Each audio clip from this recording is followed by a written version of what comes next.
when Sri Caitanya Mahaprabhu realized Lord Jagannath to be Krishna himself, Lord Chaitanya's five senses immediately became absorbed in attraction for the five attributes of Lord Krishna. Purport.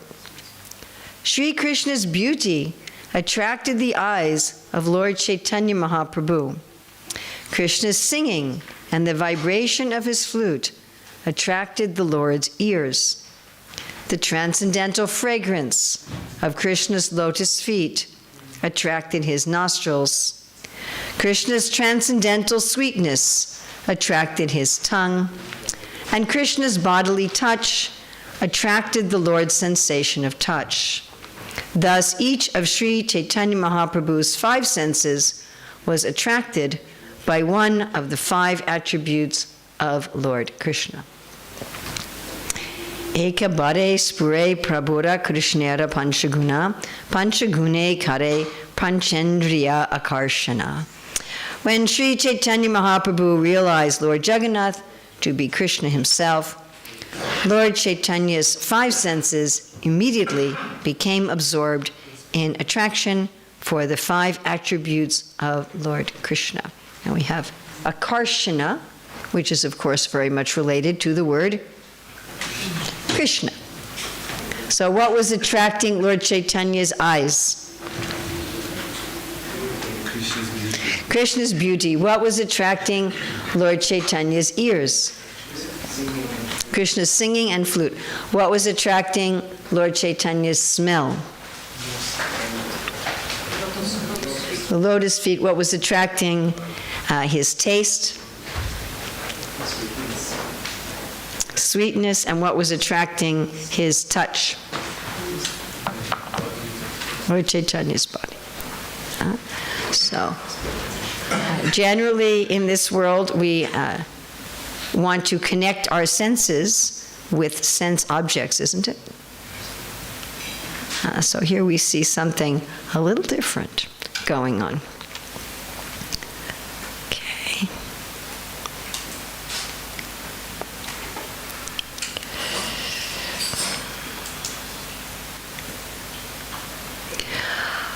So we are supposed to be relishing the Lord.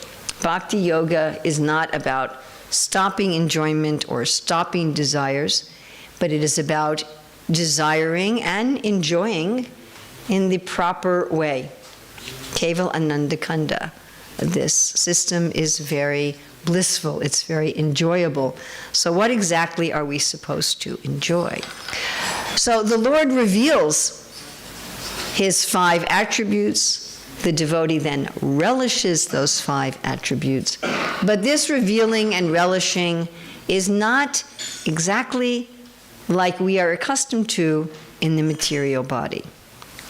Okay, let's look first at the Lord revealing. So the Lord revealing is very nicely explained in the Madhurya Kadambini of Vishwanath Chakravarti Thakur. And this is in the 8th shower with regards to prema. What happens when the devotee actually achieves prema? And this description very much corresponds to what happens when one achieves the last stage of meditation. So in the Nectar of Instruction, which verse is it described about the stages of meditation in the purport? Come on, this is one of the Shastra capitals of the ISKCON world, everybody. Everybody here gets Bhakti Shastri and Bhakti Vaibhava and Bhakti Vedanta and Bhakti Sarvabhauma. That was a good guess, but sorry, what was that? 8th, thank you very much. So it's in the 8th. It's also very nicely explained by Bhakti Vinod Thakur in his commentary on the 11th verse of Manashiksha. It's also explained by him in Harinam Chintamani and Jaiva Dharma, and it's explained by Jiva Goswami. So there are 5 stages of meditation, and the middle stage has 5 subparts. So what's being described here is also what happens in the last stage of meditation. So this is again from Madhurya Kadambini, 8th Shower of Nectar by Vishwanath Chakravarti Thakur. The Lord first reveals his beauty, Saundarya, to the eyes of the utterly astonished devotee.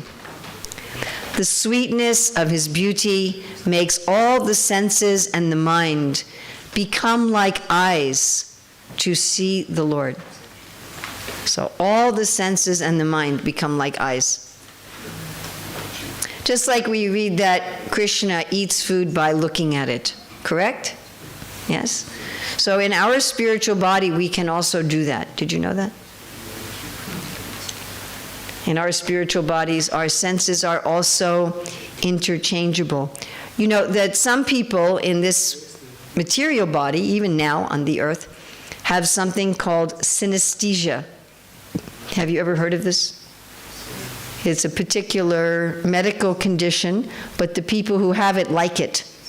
They don't want to be cured. And it's where at least some of their senses are interchangeable. So some of them can taste music or see music, or they can hear, taste. They can taste food, but they may also be able to hear it. So there's some sort of interchangeability of their senses. It's called synesthesia. And as I said, the people who have it, they like it. They don't want to be fixed. They don't want to be normal. So this exists totally in the spiritual body. So when the Lord reveals his beauty to the devotee, all of the senses become like eyes to see the beauty of the Lord. Going on from Antya 15.8. The resulting symptoms of ecstatic love, such as tears, shivering, and being stunned, cause the devotee to swoon in ecstasy. To revive him, the Lord next reveals his fragrance, Saurabdha, to the nostrils of the devotee, and all the devotee's senses and mind take on the quality of the nose to smell. As the devotee starts to swoon a second time, the Lord says, "O my devotee, I am fully under your control. Please don't be disturbed. Just realize me to your full satisfaction." The Lord thus discloses his pleasing voice, Sosvarya, to the ear of the devotee, and as before, all the senses become like ears to hear. As the devotee swoons a third time, the Lord mercifully gives him the touch of his lotus feet, or his hands, or his chest, revealing the delicate softness, Sokamarya, according to the different rasas of the devotees. To those in the mood of servitude, Dasya, he touches his lotus feet to their heads. To those in the mood of friendship, Sakya, he grasps their hands with his. For those in the mood of parental affection, he gives the touch of his hands by wiping away their tears. For those in conjugal mood, he awards his tender softness by embracing them to his heart with his long arms. Again, the devotee's senses all take on the sense of touch to feel his softness. At the start of the fourth swoon, the Lord restores him by giving his fifth madhurya, the taste of the nectar of his lips, Saurasya. But this he reveals only to those who at this time are in the mood of conjugal love and desire this, but not to others. The devotee's senses all take on the sense of taste, and he faints for a fifth time. This blissful swoon is so deep, the Lord can revive him only by bestowing his sixth quality, Audarya, generosity. Audarya refers to the state where all the Lord's qualities, beauty, fragrance, sound, touch, and taste, forcibly manifest all at one time to his devotees' various senses. Then prema, understanding the mind of the Lord, increases to the utmost, and with it the keen hankering of the devotee. Prema becomes like a powerful moon in the heart of the devotee, presiding over the ocean of bliss and creating hundreds of waves, it causes an almost destructive friction in the devotee's heart among the competing tastes. At the same time as the presiding deity in the mind, the moon of prema expands its power and allows the devotee to relish all the different tastes at the same time without conflict. One should not think that due to the lack of single-mindedness, the devotee will be unable to relish the fullness of all the various tastes. Rather, the senses, attaining the extraordinary, inconceivable, wonderful capacity to do all the functions of all the other senses, even more fully savor the madhurya of the Lord's beauty, pleasant voice, and all other qualities. Seeing the devotee yearning to relish the saundarya and other sweet qualities of the Lord all at once, but helpless like a chataka bird trying to catch every raindrop at once in his beak, the Lord considers, oh, why am I keeping so many wonderful qualities to myself? To let the devotee partake of them all, the Lord manifests his seventh madhurya, karuna, compassion. The superintendent of all the Lord's Shaktis, she reigns as a supreme empress in the middle of a lotus on whose 8 surrounding petals are the 8 Shaktis. This karuna, also known as anugraha, kindness or favor, manifests itself in the lotus eyes of the Lord. To his devotees in the mood of the servant, it is known as Kripa Shakti. To his other devotees as Vatsalya or sometimes Karuna. When it appears in relation to the devotees in conjugal mood, it is known as Chitta Vidarini Akarshani Shakti, that melts the heart of Krishna and attracts him. Thus it is known by many names according to the different moods of the devotees. By this Kripa Shakti, the Lord's all-pervading free will, or Icha Shakti, influences the heart and causes great astonishment even in those realized souls who are fully self-satisfied Atmarama. This Kripa Shakti invites one quality called Bhakta Vatsalya, affection for his devotees, to rule as emperor over all the Lord's auspicious spiritual qualities. To completely relish the beauty and other qualities revealed by the Lord, the enlightened devotee savors them over and over again. Most astonishingly, their sweetness increases more and more, and the devotee ascends to higher and higher peaks of experiences. Then, continually realizing the unheard of sweetness of the Lord's Bhakti Vatsalya, his heart begins to melt. The Lord, showing his kind nature, says, "O my best devotee, many births you have given up, wife, house, and wealth to attain me. For the sake of my service, you endured untold miseries, such as cold wind, hunger, thirst, and pain. I've simply become your debtor. Rulership over the whole earth, lordship over the heavens, and mystic powers are unsuitable for you. No, grass and straw, the delight of cows, I cannot give to a man. Though I am unconquerable, today I've certainly been conquered by you. Now I am taking shelter of the creeper of your excellent character and gentle conduct."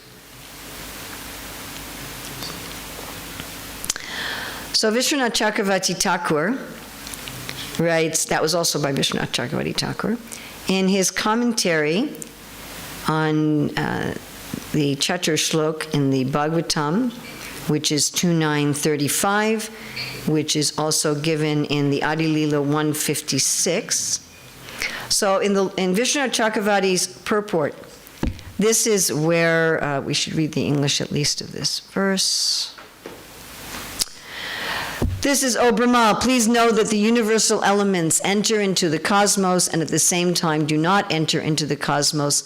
Similarly, I myself also exist within everything created, and at the same time, I am outside of everything. So that is the verse, that is 2.9.35, which is also in Adi 156, of the essential verses of the Bhagavatam. So Vishwanath Chakravarti Thakur says in his commentary on this verse, the entrance of the elements into the living beings is without attachment, since the elements are not conscious. Like the ether, although I am conscious, like a man who lives in his house without attachment, I remain without attachment while entering, regulating, and projecting all beings. My pastimes are also without attachment in relation to the elements and the living beings within the material world. But I desire to show myself to my obedient devotees who have entered my heart, who have perfected themselves and bowed to me. Remaining separate, not entering their heart, I desire to offer my beauty to their eyes. I desire that my fragrance enters their nostrils, and desire to fill their ears with the nectar of my sweet voice, speaking with them and answering them. I desire to make their limbs experience the sweet softness of my body by touching and embracing him. Thus situated inside my devotees and externally as well, I perform pastimes with great attachment from my pure devotees beyond the gunas who I cannot give up. So that's a little understanding of the fact that the Lord wants to reveal all these qualities to his devotee. He's desiring this. The Lord is willingly desiring for his devotee to relish all of these qualities. So in today's verse, we have how Sri Chaitanya Mahaprabhu is relishing these qualities. I wanted to give a couple other examples from Krishna book. So in this one, this is when Krishna and Balaram have entered Mathura. The citizens of Mathura city who saw Krishna, the Supreme Personality of Godhead, became very much pleased and began to look on his face with insatiable glances as if they were drinking the nectar of heaven. Seeing Krishna gave them so much pleasure that it appeared as if they were not only drinking the nectar of seeing his face, but were also smelling the aroma and licking up the taste of his body, and were embracing him and Balaram with their arms. They began to talk among themselves about the two transcendental brothers. For a long time they had heard of the beauty and activities of Krishna and Balaram, but now they were personally seeing them.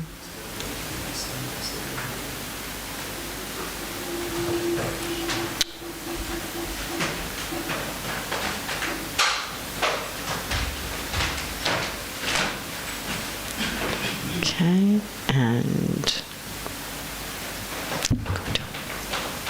this next is from chapter 73. This is the kings that were imprisoned by Jarasandhar and their response when they first saw Krishna. Okay.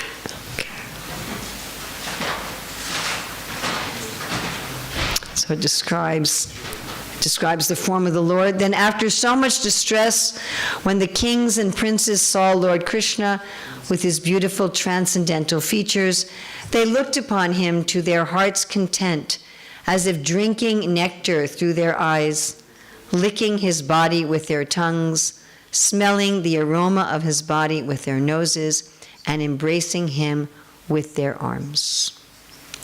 So this is a very common description of how the devotees are relishing the Lord.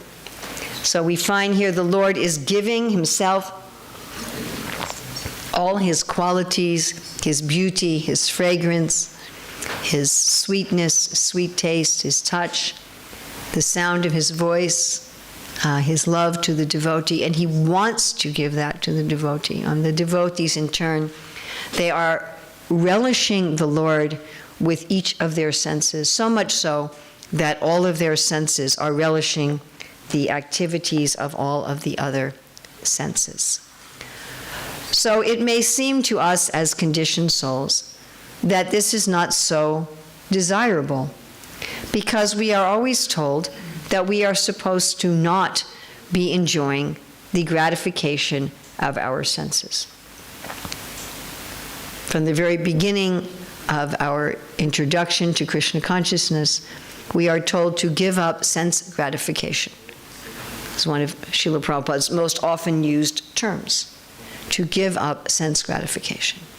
But here we see that the devotees are indeed engaging in sense gratification. In fact, they are engaging in sense gratification to a degree and extent and quality that is beyond anything that we can imagine on this planet in Kali Yuga, or even on the planets of the demigods, where, on this planet in Satya Yuga, people have much more sense enjoyment. And Indra has 1,000 times more sense enjoyment than is available here in Satya Yuga. Lord Brahma, many millions of times more than that. When Gopakumar was traveling through the universe, as explained by Sanatana Goswami, when he came to the final covering of the universe, he found very subtle beings who were enjoying the subtle forms of material sense gratification, which were millions and millions of times greater than that which Lord Brahma can experience. But yet, the devotees we have been reading about, starting with Sri Chaitanya Mahaprabhu, who's in the mood of a devotee, are unlimitedly greater than anything that's enjoyed on the subtle or gross platform within this material world.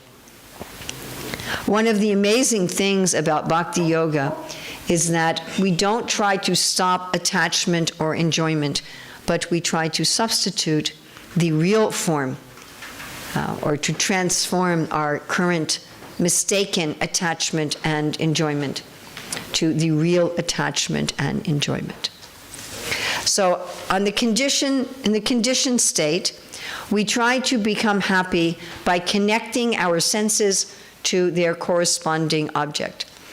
And each of us has a particular type of corresponding object that pleases us, right? Not everybody is attracted by the same kind of sights. Isn't that a fact? Right? Sometimes devotees have asked me to help them find a suitable marriage partner. And when I ask them, what are you looking for? Like the man may say, well, the girl has to be pretty. I say, well, what do you mean by pretty? What do you mean? Everybody has a different idea. Somebody says, I want someone who's very skinny, and someone says, I want someone who's a little chubby. People have different ideas, and what's attractive, it's true, isn't it? What one person finds attractive, another person finds unattractive. What to speak of between the species, the warthogs are finding each other very attractive, and we're looking at them and thinking, they are really ugly. So we have different sense objects. We like different kinds of food.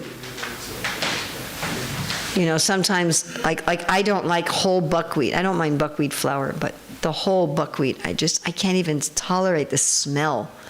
I can't stand it. But some people must like it because people eat it. And I'm always astonished, how can anybody tolerate this? Or I don't like things that are very spicy, And people who come from the tropical countries where they grow very spicy food, very spicy peppers, and they eat very spicy food. If I say to them, please make me something without chilies, they say, then how will you enjoy it? They say that. They say it has no taste. I'm like, no, it has lots of taste, right? So there's things that we eat, or I like bitter melon, and other people, they're like, well, how can you possibly like bitter melon? Or like, I like tomatoes, but I know people who don't like tomatoes. One friend of mine, she says, don't give me any tomatoes. I don't like it. She says, I like tomato sauce, but I don't like the pieces of tomatoes. Oh, Everybody has their own thing, and certain fragrances. There's some kind of oil that in many temples they offer to the deities. I don't know what it's called, but I just hate it. When they put it on my hands, I'm like, okay, I'll smell it out of duty, and then get the smell off. I don't know what it is, some kind of oil. And I just don't like it, but somebody else likes it. This is the definition of personality, right? We have different tastes. So materially, we're thinking, if I can see something pleasing to me, if I can hear something, and hearing. I was at the Woodstock in Poland one time. We were taking around the Rath Yatra, and these guys were listening to something that I assume they consider to be music. It sounded to me like animals growling. I just thought, it sounds like some kind of, not even a normal animal. It sounded like some kind of monster from the depths of the universe. I was thinking, how can anybody, by any calculation, say that this is music? I mean, not only was it noise, it wasn't, but it wasn't even, it was, I just couldn't even fathom it, But they're liking it, and they were dancing, and probably if they listened to the music I like, they would say, horrible. It is. When we were with Prabhupada in 1975, Prabhupada was at the New York airport, and in those days in the airports, those days everywhere, people would smoke everywhere. Smoking was not restricted. So people were smoking in the airport, and after people get to the end of their cigarette, they often just throw it on the ground. So everywhere in the airport, there's little cigarette butts, we call them in English, the end of the cigarette. And in those days also in the airports, there was no security. I mean, there was no security at all. You could go onto the plane even if you weren't a passenger and help the passenger get happy, and then you leave. Like you can do now with a train, right? You can help carry somebody's luggage onto a train, and then they are the passenger and you go off. So when Prabhupada went into the airport, he went to the VIP lounge, but it was under construction. So we were the only ones there. Prabhupada was sitting on a couch. There were, I don't know, not very many of us, 15 or 20 people. And the devotees had brought big bags. So imagine big rubbish bags, like a really, really big bag full of flower petals. A huge bag. And when Prabhupada had entered the airport, the devotees got there first with the flowers, and they were throwing the flowers. So there was a whole path of flowers from the door of the airport to where Prabhupada was sitting on the couch in the VIP lounge. So I'm not going to tell you the whole story of that time, but just a little piece of it. So at one point, Srila Prabhupada noticed that one of the airport officials was speaking to the GBC, to our GBC person, and he couldn't hear them, but you can see when somebody's disturbed, right? The gestures, and the airport official was obviously disturbed. And Srila Prabhupada said, what is the problem? And they said, Srila Prabhupada, they're complaining about the flowers. They want us to clean up the flowers. Now, at that time in ISKCON, we weren't very concerned with public relations. We didn't have an ISKCON communications ministry. We really didn't care what anybody thought of us at all, which had its good sides, but it had its bad sides as well. We are who we are, and you can like us or not like us, and you're all hogs, dogs, camels, and asses. Anyway, that was kind of the mood. So one of the devotees, I think it was Jayadvaita, who was a brahmachari at the time, but Mahamaya remembers this a little differently than I remember it. So anyway, if you read her book, she tells it a little differently. But I remember Jayadvaita saying, Prabhupada, they're not complaining about the cigarettes. Everybody is throwing their cigarettes all over. And that they're not asking them to clean it up, but they're asking us to clean up the flowers. So Srila Prabhupada told a story of how his godbrothers were preaching in Burma. And when they would be cooking with ghee, so I know in many of our temples we don't cook with ghee very much anymore. People have beds and they use oil. In the old days of ISKCON, we slept in the floor and we used ghee.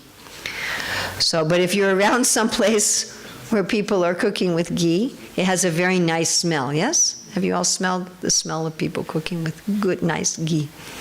He said, so the local people, they would complain about the smell of the ghee. And they had their own favorite national drink. it was liquid dog. And when a dog died, they would bury it underground and put some chemicals so the body became like liquid. And then they would drink this. So we have different tastes. By the way, I don't think we cleaned up the flower petals. So we have different tastes. Some people like cigarettes, some people like flowers, some people like ghee, some people like liquid dog. And we are thinking, our enjoyment is, I'm going to connect my senses with my preferred sense object, and when I can do that, I am happy. Now, the key word here is object. First of all, this body and mind is a machine. It is alive in the sense that the cells are alive. But it is a machine, yantra rudrani mayaya, and we are simply connecting our machine with some other machine. And we are enjoying, the pleasure we are enjoying is by our false illusory attachment. Just like that we can enjoy sense objects in dreams, yes? Everybody has enjoyed sense objects in dreams? Yes. I often tell this story, how one time on a day when I was fasting, I took a little rest. And in my dream, I was eating. I was doing a nirjal fast. In my dream, I was drinking water. And I drank, 1 cup of water in my dream, and then another cup of water in my dream, and another cup of water in my dream. And finally, in my dream, I took a great big jug of water, like 4 or 5 liter jug, and I was drinking the whole jug. And then in my dream, I thought, something is not right. And then I woke up and I realized I was drinking dream water. And so I was still thirsty. So all of our connecting our senses to our sense object on either a subtle platform or a gross platform, none of it is touching the soul. That is why gratification of our senses in this world is not satisfying. There's other reasons why it's not satisfying. It's temporary, it's limited, it gets boring, right? Even if you take your favorite sense object, whatever that is, you like to eat pizza, or you like to hear Mozart, or whatever. You like to see beautiful sunsets, whatever it may be. If you keep doing it and keep doing it and keep doing it, you have pizza for breakfast and pizza for lunch and pizza for dinner and pizza for breakfast and pizza for lunch and pizza for dinner and pizza for breakfast, you become bored. And if you keep doing it, you actually become disgusted. Like I read about a man who worked in an ice cream shop, and one of the benefits was he could eat as much ice cream as he wanted. And after a while, he became actually nauseated. After working in that shop for the summer, it was an article I read a long time ago. He said the rest of his life he could not eat ice cream. He had so much overindulged. But the main reason that sense gratification is not enjoyable, it's limited, it's temporary, it gets boring, we get disgusted. But that's all there. But that's not the main reason. The main reason is that we're not enjoying it. I, the soul, am not experiencing it, actually. My waking sense gratification and my dreaming sense gratification are both illusory. Simply some molecules and atoms are interacting with each other, and I am observing. And Krishna says this in the 5th chapter and in the 13th chapter of the Gita. We are not doing anything, we're just observing. And you can say, but I do experience something. That is an illusion. Exactly like in the dream. I remember I was eating pakoras. I was eating cauliflower pakoras in that dream. But I was tasting it. Where is the taste coming from then? It's coming from the mind, isn't it? If I experience the taste of cauliflower pakoras by eating them in a dream, that taste sensation must be happening in the mind. And in fact, if there's a block between the senses and the brain, right? Like I know one devotee who was born unable to smell. There's a block. So you can put a flower next, she doesn't smell anything. And some people are blind because there's a problem with the eyes. Some people are blind because there's a problem in the connection between the eyes to the brain. So the light may still be going in the retina and the cones and rods are getting the light, but the signal's not going. Yes? So what's actually happening is happening in the mind. It's some manipulation of the mind. And that is why a person can be watching a movie or reading a book about somebody else gratifying their senses, and they almost experience it. The person in the book, the person in the film, they find the beautiful girl, the handsome man, and you're reading or you're watching and you feel happy. Why? It's just an actor. Maybe he doesn't even, maybe the man actor and the woman actor actually hate each other. Sometimes it's like that. They're just actors. And if you're watching a film, the actors are not even there. You're just looking at some lights. If you're reading a book, you're just looking at some little pieces of ink. But we're experiencing, right? Or there's some battle and the good guys are winning, or maybe the bad guys are winning. And we become excited, and we become afraid, yes? As if it's actually, but it's not happening. There's no battle. There's no battle at all. It's just actors, or it's just not even the actors are there, it's just lights, or it's just ink. But in the mind, we identify. And also the mood is all exploitive. The mood is everything exists for me to enjoy. And in this mood of sense gratification, we even see other living beings as objects. I don't remember where I read it from, but that a materialistic person sees all other people as either tools or fools.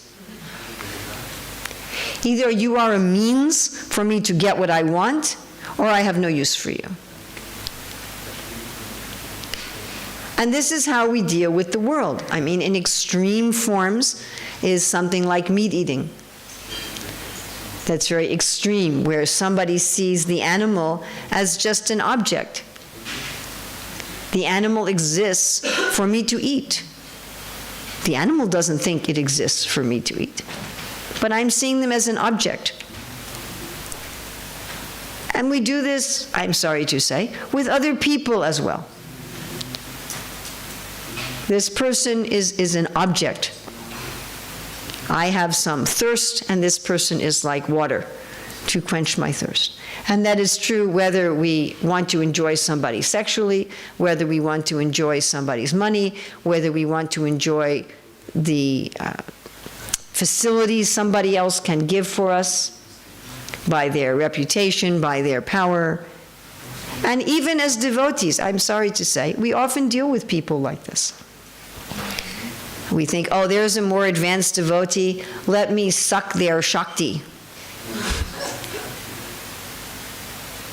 And therefore Prabhupada would say, you shouldn't allow just anyone to touch my feet. Because that's the mood, oh, here's a saintly person. Not how may I serve you, but please bless me, bless me, bless me, give me blessings, give me blessings, give me, give me, give me, give me, give me. And this is generally how we deal with the world. So this, of course, is lust. That is the definition of lust. I want my happiness at your expense. Now, if we're civilized, we're trained by our parents and by our society that we don't just steal. I want to enjoy everyone and everything, but I don't just take it. I'm taught by society. No, that's not good. You have to have an exchange. It has to be a voluntary exchange. There has to be consent. I go to the store and they say, I want to sell you this thing, and I say, I want to buy it, and I pay the proper price, and then I can take it and enjoy it. And with all of our relationships, with objects, with other living beings, we agree to have an exchange. I will give you something for your sense pleasure, and you will give me something for my sense pleasure. And of course, our mood is, let me take a little more than I give. Everybody likes a sale, yeah? Nobody complains. If the shop says we are having a sale, you don't say, oh, are you losing money on this item? Look, I'll pay the full price. Who says like this? Oh, great, I got a sale. I got it cheap. So we're always calculating, how can I get a little more than what I'm giving? And you can understand why that doesn't work very well. It's this exploitive mentality that is one of the main reasons why people suffer in their relationships in conditioned life. That each person is thinking, what can I get? They are giving to get, and they are trying to give a little bit less than what they get. And if all the parties involved are trying to give a little bit less than what they get, you can understand why there will be conflict. So the center here is me, and the center is a false me. Everything about it is false. I make myself the center, which is false. Am I the center? No. Can each of us say, am I the center of my family? No. Will everybody in the family agree that I am the center of my family? No. Is my family the center of my community? No. Is my community the center of the Ljubljana? Is Ljubljana the center of the world? Sorry, folks. Is the world the center of the solar system? Is the solar system the center of the galaxy? Is the galaxy the center of the universe? Is this universe the center of reality? No, no, no, no, no, no, no. I guess I'm not the center. So if I think that I'm the center, that everything is meant to please me, that is false. If I think me is the body and mind, that is false. If I think everybody exists, all other people and animals and objects and everything and plants exist to serve me, that is false. If I think enjoyment is going to come through a mercantile exchange, that is false. And I, the soul, and not even the body and the mind. None of this is really happening to me at all. It's just a dream. So we may take this illusory, false, dreamlike idea of sense gratification and try to put that on Krishna. Okay, I will enjoy Krishna the same way that I enjoy flowers and animals and people and clothing and everything and music and in this world. And in the beginning, that's exactly what we do. We enjoy Krishna the way we enjoy everything else, from a platform of false identity, in the mood that I am the center, in the mood that I am the enjoyer. And Krishna actually doesn't mind that in the beginning. He's so happy that we're going to him in any way at all. In any way at all. He's just so happy that we're going to him, that he really doesn't care if we're going to him in an exploitive, selfish way. It just doesn't matter to him in the beginning. Just like Prabhupada tells the story of this man who was a thief, and he heard in a Bhagavatam class that Krishna wears very valuable jewels and that he lives in Vrindavan. So he went to Vrindavan looking for Krishna to steal his jewels. And he was so eager to see Krishna that Krishna appeared before him as a little boy. And he said, "Oh, what do you want?" And the thief said, "I've come here to take your jewels." And Krishna, the little boy, said, "Oh, Mother Yasoda will be very angry. My mother and my daddy, they'll be very angry if I give you my jewels." But he showed himself to this thief because he was so eager. And the thief fell in love with him and attained prema. Actually, there's a similar story about one devotee in ISKCON, one of Prabhupada's disciples, Haridas. Haridas grew up on the streets in Mumbai. He never knew his parents, and he lived by stealing. He was homeless. He was always getting arrested. Every time he got arrested, he would give the police another name. He didn't even know his name. And one time in the prison, he saw Back to Godhead, and in the back was a picture of Prabhupada, and Prabhupada was wearing an expensive watch. And he thought, when I get out of prison, I'm going to find this man and steal his watch. So when he got out of prison, he found the devotees who were at the beginning stages of I heard this directly from Haridas, at the 20th anniversary of the opening of the Juhu temple in Juhu. So he went there. It was a very rundown place for the Western devotees. It was terrible. It was full of rats. You know, they were very hard to get clean water. Most of the devotees were sick. For them, it was just a terrible situation. But for him, it was wonderful because it was a building. You know, he's used to living out in the streets. It was a building, there was food, and so for him, it was a big step up. I don't have time to tell you the whole story about Haridas. A wonderful, wonderful story. And, you know, he was doing service at the temple, and they would send him out to buy boga for the deities. So he would buy boga, but he would also steal boga because he was accustomed, you know, to stealing. He said it took him about 2 years to give up his stealing habit. And he would also steal things for himself. So he would steal for the deities, and he would also steal things for himself. Anyway, he really wanted to meet Prabhupada. That was why he came. He wanted to meet, but Prabhupada wasn't there. And he heard that Prabhupada was going to be in a nearby temple. And so he asked the temple president, I want to go see Prabhupada. And he was doing a lot of work, so the temple president wasn't so eager to let him go. He said, look, I'll just go meet him and come back. I won't stay. He said, okay. So they gave him a train ticket. So he went to where Prabhupada was. You know, at that time the movement was very small, and it was easier for the devotees to see Prabhupada. So he went to where Prabhupada was, and he went to Prabhupada's room, and he went in, offered his obeisances, and Prabhupada said, oh, who are you? He said, well, I've come from Juhu. And Prabhupada said, why have you come? And he said, well, Prabhupada, actually I've come because I want your watch. And Prabhupada took off his watch and handed it to him and said, here. And then he said, no, actually I don't want it anymore. You keep it. And Prabhupada said, why don't you stay here? And he said, no, I promised my temple president I would go back right away. He said, okay, then you go back.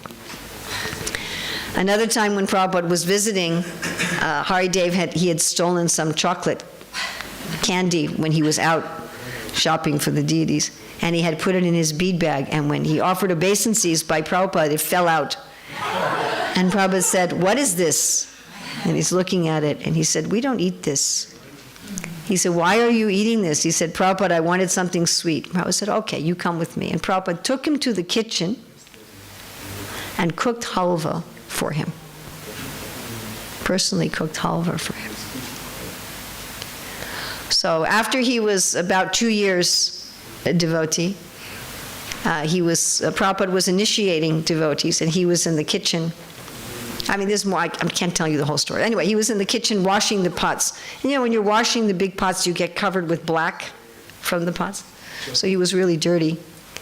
And he said to the head of the kitchen, what's Prabhupada doing? I want to go see what Prabhupada's doing. He said, no, you stay here and wash the pots. He said, no, I want to see what Prabhupada's doing. You stay here and wash the pots.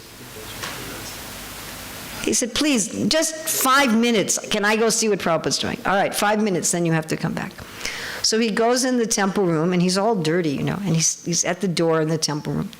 And Prabhupada sees him, and he calls him, and he asks him to sit down at the yajna. And Prabhupada calls him up to initiate him, and he asks him, you know, what are the 4 rules? And then Prabhupada says, and what is your name? And he said, Prabhupada, I don't know what my name is. He said, but the devotees here, I think it was Vishaka, he said, she calls me Haridas. Prabhupada said, okay, your name can be Haridas. Prabhupada says, where are your beads? He said, oh, Prabhupada, I was in the kitchen. I left them in the kitchen. Prabhupada took his own beads and gave them to him. So Krishna doesn't mind in the beginning if we come with an exploitive mentality. If in the beginning we think, I'm going to enjoy Krishna, I'm going to enjoy the devotees the same way I have enjoyed and exploited everything in this world. Krishna doesn't mind. He's so happy we have come. But eventually we should come to the point where we want to enjoy Krishna on a different platform. We were reading in the beginning how Krishna wants to give himself to the devotee. Now, aren't we also like that? Don't we want people to enjoy our company, not in an exploitive way, but in a loving way? Don't we? Yes? If someone comes to visit me and they don't like to be with me, they don't want to spend time with me, I don't like that. Like, if you've come to visit, then visit with me. Be with me. I remember I was talking to a devotee once. Her mother had come to visit, and her mother wanted to go to some tourist place. And she said, I don't want to go, but I have to go. I said, what do you mean you have to go? I said, why are you going? Well, to be with my mother. Do you want to be with your mother? Yes, I want to be with my mother. Do you want to make your mother happy? Yes, I want to make my mother happy. I said, so you do want to go. You don't want to see the particular place, but you want to be with your mother. So go on that basis. Krishna wants us to want to be with him. He wants us to appreciate him. We want people to appreciate us, yes? Yes? We want people to think that we are attractive. We all want people, everybody wants other people to think they are attractive. At least somebody, we want somebody to think we're attractive. If only your dog thinks you're attractive, well, at least somebody thinks I'm attractive. That's why people keep dogs, you know that, yeah? So they come home and the dog, oh! And the dog is jumping on them and licking them and kissing them. And yes? We want somebody to find us attractive. We want somebody to be interested in what we have to say. We want someone to think we smell nice even. Isn't it? If people go, oh, you really think you need... We want people to enjoy us in love. We don't want people to enjoy us exploitively. We don't want to be exploited. But we want people to enjoy us. So Krishna is also like that. Prabhupada says in the story of Jambavan that you can understand that Krishna has all the inclinations of any human being. So Krishna wants to be lovingly enjoyed by the devotee. He desires that. But it should be with love, to make Krishna happy, not to use him. Not, oh, now I found a better sense object. Now I found a more beautiful, more fragrant, more soft, more merciful sense object that I can exploit. Starting like that is all right, but we should come to the point that we relish Krishna to make him happy. Krishna is trying to make us happy. Krishna is thinking, oh, let me make the devotee happy, like we were reading. Krishna says, you've sacrificed so much for me. Let me give you myself to enjoy.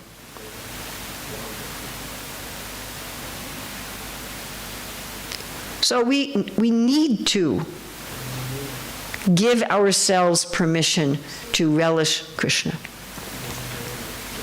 Don't be afraid. And if we don't relish Krishna, we will try to enjoy falsely. Anandamaya Bhyasat. We are not capable of saying, I'm not going to try to enjoy anything. Even the impersonalists want to enjoy the Brahman. Or the voidists, they want to enjoy freedom. We are also enjoyers. We are meant to enjoy Krishna, but in reality, we, the soul, to enjoy Krishna in love, in a reciprocal relationship with love. And that is actually the perfection of life. And how wonderful Bhakti Yoga is, that we take our natural desire to enjoy and we turn it to Krishna. And even though when we first turn it to Krishna, it's still ugly and nasty, because we've turned it to Krishna, it becomes purified. And gradually, gradually, gradually, our relishing of Krishna becomes more and more and more pure. And as it does, he reveals himself to us more and more. And finally, he reveals himself to us completely, and we relish him completely in a way that's never boring and never disgusting and never old, and is actually real. So I've gone way over time. I have no time for questions and comments. I am very sorry. Caitanya Caritamrita ki jai. Sri Chaitanya Mahaprabhu's ecstasies of relishing his own self as Krishna ki jai. Srila Prabhupada ki jai. Gaur Premananda.